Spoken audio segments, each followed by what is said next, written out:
Hello, I'm Anthony David Hobbs, and I'm never bored. How could I be bored when my reviews keep going wrong? Yes, several times they've malfunctioned, so I'm sorry about that.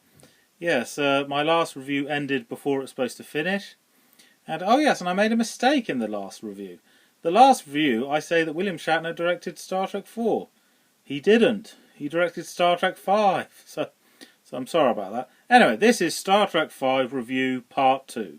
So I'll carry on where I left off. Well, basically, I said how the anticlimax, the fake god, for me that was not the biggest disappointment. No, the biggest disappointment was that they sang Row, Row, Row Your Boat. I mean, Spock, Bones and Kirk, I think it's good that they were friends, surely, singing around a campfire. But why couldn't they sing something else? Why couldn't they sing anything other than Row, Row Your Boat? A song that's popular with 3-year-olds. It's just so ridiculous. Yeah. But, okay, something good I liked about the film. It's, well, they visit an unknown planet. You know, they go in uncharted space and they visit a genuinely unknown planet. Okay, it's disappointing what they find there, but nevertheless it is the unknown. Isn't that what Star Trek's supposed to be all about? You know, to boldly go where no one has gone before. Yeah. And when they find the planet, they call it Shakari, or Eden, or Heaven, or whatever. And, yeah, it's nothing. It doesn't look like the Garden of Eden at all. No, there's no luscious gardens or lovely fruits to eat.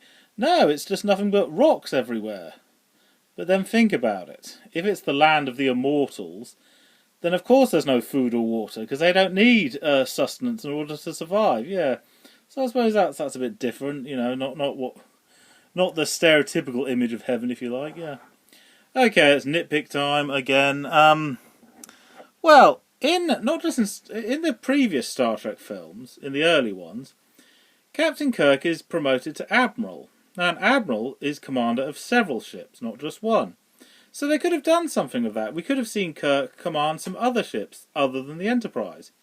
But we don't. No, we just see him in the Enterprise and that's it. So that's a shame. So at the end of Star Trek 4, when he's demoted to Captain, and we just see him command the Enterprise, well, we don't really notice any difference, because that's all we saw anyway, wasn't it? So yeah, that's a shame. And why does Mr. Scott have a moustache in all 6 Star Trek films? I mean, well, I suppose it's a minor detail, but the other male actors had no facial hair in the 60 show, and no facial hair in the movies, you know, to keep it consistent with the TV show. Scott had no facial hair in the TV show. Why does he have a moustache? Well, I don't know, because it was a reboot of the franchise. But it's a bit silly that all the others were shaven clean, you know. Well, anyway. And, Klingon Bird of Prey here, coming in, yeah. The Star Trek 5 is definitely not the worst Star Trek movie, no. I mean, yes, a lot wrong with it, but not all bad.